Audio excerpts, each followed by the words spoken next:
नमस्कार, राम राम, सत श्री अकाल। स्वागत है आप सभी का आपके अपने YouTube channel study with Ashutosh Kumar में। दोस्तों, हम लोगों ने कल पिछले वीडियो में वर्णमाला के बारे में कुछ बेसिक जाना था।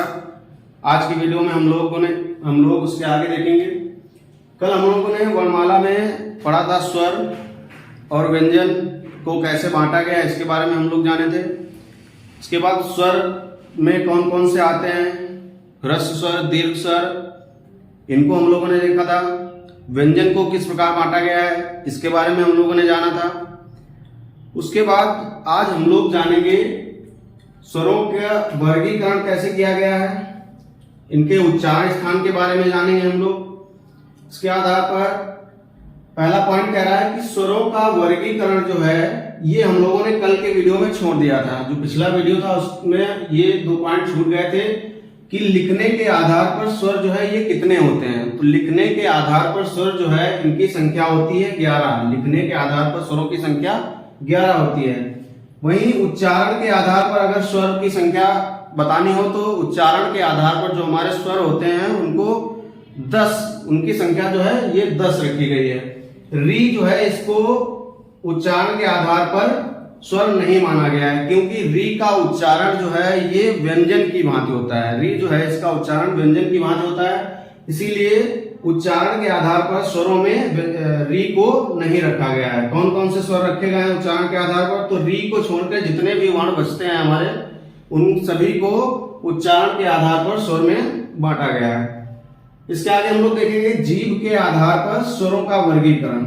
जो हमारी जीवा होती है इसके आधार पर स्वर कितने भागों में बांटे गए हैं, इसके बारे में हम लोग जानेंगे। तो ये बांटा गया है 3 भाग में। पहला अग्र स्वर, दूसरा हो गया हमारा मध्य स्वर, तीसरा हो गया पश्च स्वर। जीभ के आधार पर स्वरों को 3 पार्ट में बांटा गया है, अग्र स्वर, मध्य स्वर और पश्च स्वर। अग्र स्वर कौन कौन से होते हैं, ये होते हैं ई, ए और ए। ये हमारे 4 जो है ये होते हैं अग्र स्वर, इनकी संख्या 4 होती है। इसके बाद मध्य स्वर कौन सा होता है, तो आ जो हमारा है ये होता है मध्य स्वर। आ नहीं, आ जो ह्रस्व आ होता है ये हमारा ये मध्य स्वर होता है।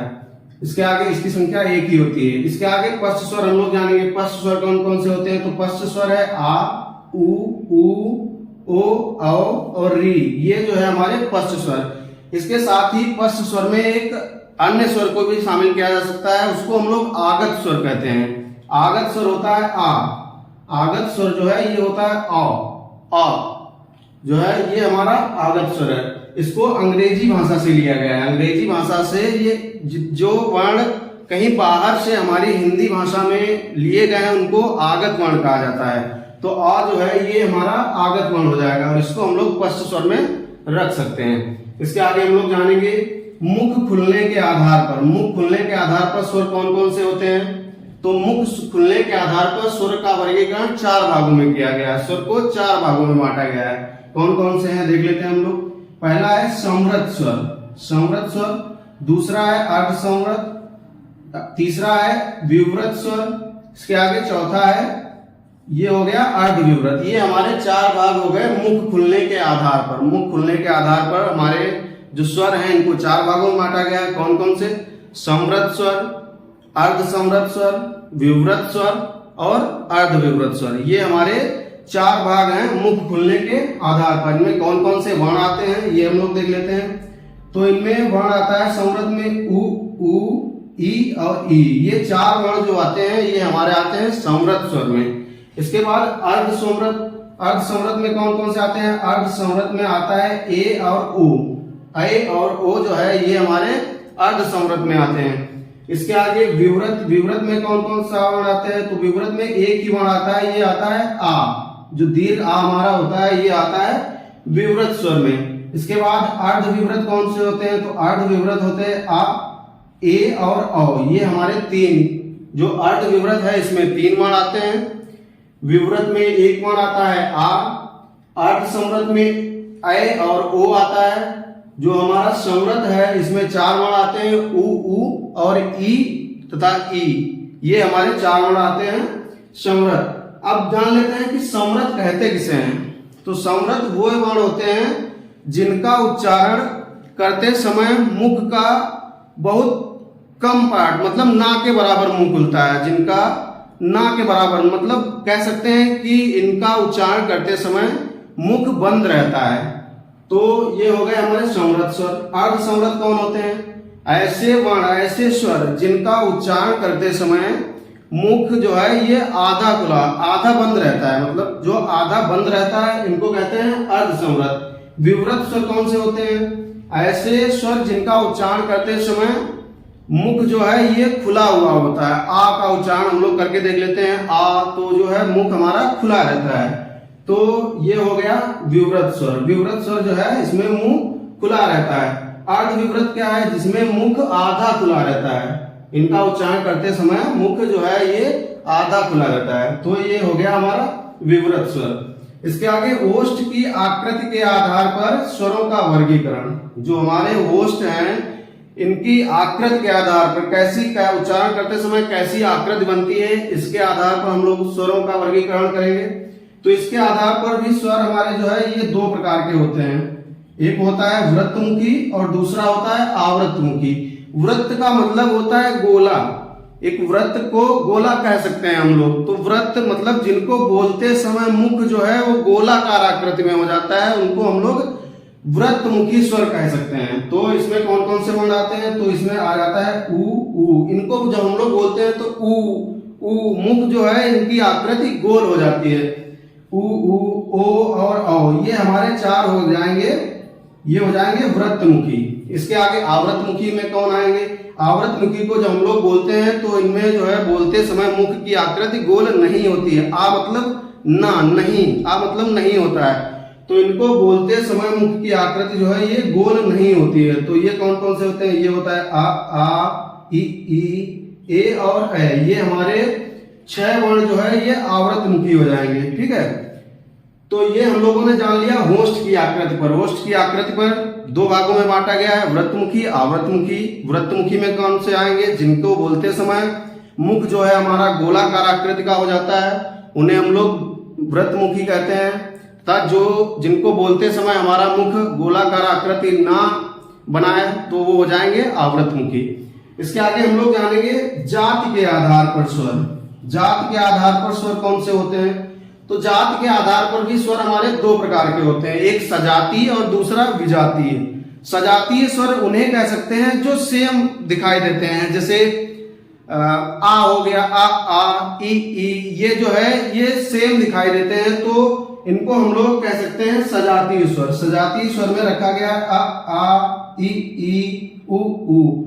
इसके आगे है विजातीय स्वर। दूसरा जो है ये हो गया हमारा विजातीय स्वर। विजातीय स्वर ये सेम दिखाई तो देते हैं लेकिन ये सेम होते नहीं है, ये दूसरे वर्णों से मिलकर बने होते हैं। लेकिन ये जो है ये सभी जो हमारे सजातीय स्वर हैं ये अलग अलग होते हैं, इनका कोई किसी वर्ण से मिलकर नहीं बने होते हैं ये। लेकिन जो हमारे विजातीय स्वर होते हैं वो दो वर्णों से मिलकर बने होते हैं।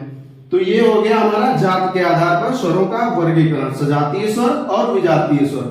विजातीय में हो जाएंगे ए, ओ, औ। ये हमारे दो दो स्वरों से मिलकर बने होते हैं, मतलब इनमें समान स्वरों का प्रयोग नहीं होता है, इसीलिए इनको विजातीय स्वर कहा जाता है।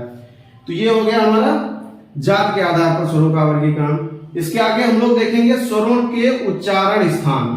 स्वरों के उच्चारण स्थान इसके बारे में हम लोग जानेंगे। तो स्वर जो हमारे 11 होते हैं इनका उच्चारण स्थान, तो इसमें आ और आ जो है, ह्रस्व और दीर्घ आ जो है, दोनों आ के उच्चारण स्थान, इनका उच्चारण स्थान कंठ से होता है हमारा। इनको बोलते समय वायु जो है ये कंठ से टकराते हुए बाहर निकलती है। जो वायु है ये कंठ से टकराते हुए बोलते समय वायु जो है कंठ से निकलती है इनको बोलते समय। और कंठ हम लोग क्या है यहाँ पे इनको बोलते समय अगर हम लोग कंठ पे अपने गले पे हाथ रखते हैं तो हमें महसूस होता है कि ये जो है कंठ से ही निकल रहे हैं। तो ये आ और आ जो हो जाएंगे ये कंठ से हो जाएंगे। इसके आगे हम लोग ई ये हो जाएंगे तालु से। ई जो है ये हमारे दोनों ई, ह्रस्व और दीर्घ ई, इनको बोलते समय तालु से टकराती हुई वायु जो है ये तालु से टकराती हुई। तालु जो हमारा ये ऊपरी दांत जो है इनके ऊपर जो है जब बोला जाता है इनको ई और ई, तो उनसे टकराते हुए वायु जो है ये बाहर आती है।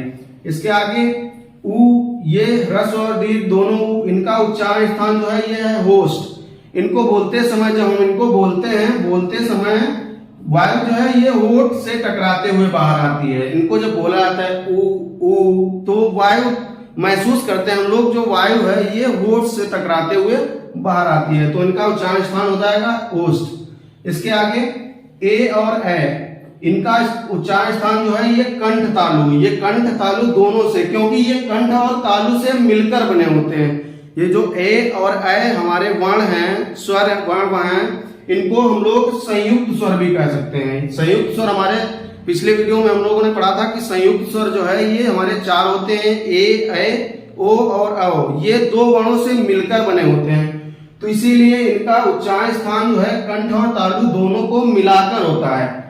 अब देख लेते हैं कि ए और ए हमारे वर्ण जो है ये कैसे, किस वर्ण से मिलकर बने हैं। तो ये बने हैं आ और ई से मिलकर ए बनता है हमारा, आ और ई से मिलकर ए बनता है। आ का उच्चारण स्थान होता है कंठ, इसका आ जो है इसका उच्चारण स्थान होता है कंठ, और ई जो होता है इसका उच्चारण स्थान होता है तालु। तो ए जो बनता है इसका उच्चारण स्थान हो जाएगा कंठ तालु, कंठ तालु। इसी प्रकार आ और ए के मिलने से ए बनता है हमारा। तो आ ए जो है इसमें हमारा कंठ और तालु दोनों का प्रयोग हुआ है। इसी प्रकार इसीलिए जो है ए हमारा जो हो जाएगा ये भी हमारा कंठ तालु, इसका भी उच्चारण स्थान कंठ तालु हो जाएगा। इसके आगे ओ और औ जो है इसका उच्चारण स्थान होता है कंठोष्ठ, कंठ और ओष्ठ। इसमें जो है कंठ और ओष्ठ दोनों का प्रयोग होता है, क्योंकि ये जो वर्ण होते हैं ओ और ओ, ये जो ओ वर्ण है वो हमारा आ और उ से मिलकर बना है। और आ का उच्चारण स्थान, जैसे कि हमने पहले बताया कि आ का जो उच्चारण स्थान है वो हमारा होता है कंठ, और उ का उच्चारण स्थान हम लोगों ने ऊपर पढ़ा था ये ओष्ठ होता है। तो ये हमारे मिलकर आ और उ मिलकर ओ जो है ये बना देंगे, तो इनका उच्चारण स्थान हो जाएगा कंठोष्ठ। इसी प्रकार आ और ओ मिलाकर औ को बना देंगे, तो इनका भी उच्चारण स्थान ओ और औ जो है इनका उच्चारण स्थान कंठोष्ठ हो जाएगा। इसके आगे हम लोग देखेंगे री जो है इसका उच्चारण स्थान क्या होता है। तो इसका उच्चारण स्थान मूर्धा होती है, मूर्धन, इनको जो है री को मूर्धन वर्ण कहा जाता है। इसमें जो वायु जो है ये मूर्धा से टकराते हुए बाहर निकलती है। मूर्धन जो री वर्ण है इसमें इसका उच्चारण करते समय हम लोग जब री का उच्चारण करते हैं तो वायु जो है मूर्धा किसे कहते हैं। तो मूर्धा जो हमारा ऊपरी जो दांत होते हैं इनके जस्ट पीछे का तालु का जो भाग होता है उसको हम लोग मूर्धा कहते हैं, और इनका उच्चारण करते समय वो जो वायु है, वायु जो निकलती है वो मूर्धा इसको टकराते हुए बाहर निकलती है। तो इसीलिए री को हम लोग मूर्धन्य जो है मूर्धन्य कहते हैं। ठीक, री का उच्चारण स्थान मूर्धा हो जाएगा। तो एक बार फिर हम लोग देख लेते हैं, उच्चारण स्थान आ और आ का हो जाएगा कंठ, ई और ई का ई जो है इनका उच्चारण स्थान तालु हो जाएगा, उ का उच्चारण स्थान हो जाएगा ओष्ठ, ए और ए का उच्चारण स्थान हो जाएगा कंठ तालु, क्योंकि ये 2 वर्णों से मिलकर बने हैं इसीलिए इनका जो उच्चारण स्थान है कंठ तालु दोनों से मिलाकर बना हुआ है। इसी प्रकार ओ और औ जो है इनका भी उच्चारण स्थान जो है 2 को मिलाकर बना है, क्योंकि ये वर्ण भी 2 वर्णों को मिलाकर बनाए गए हैं, तो इनका उच्चारण स्थान हो जाएगा कंठ और ओष्ठ, कंठोष्ठ हो जाएगा। इसी प्रकार री जो है ये हमारा मूर्धा हो जाएगा। उम्मीद है ये वीडियो आप लोगों को पसंद आया होगा। अगर वीडियो पसंद आया हो तो वीडियो को लाइक करिए, साथ ही साथ अपने दोस्तों के साथ भी शेयर करिए। अब मिलते हैं अगले वीडियो में व्यंजन के साथ। आज के लिए इतना ही, अब मिलते हैं अगले वीडियो में, तब तक के लिए नमस्कार।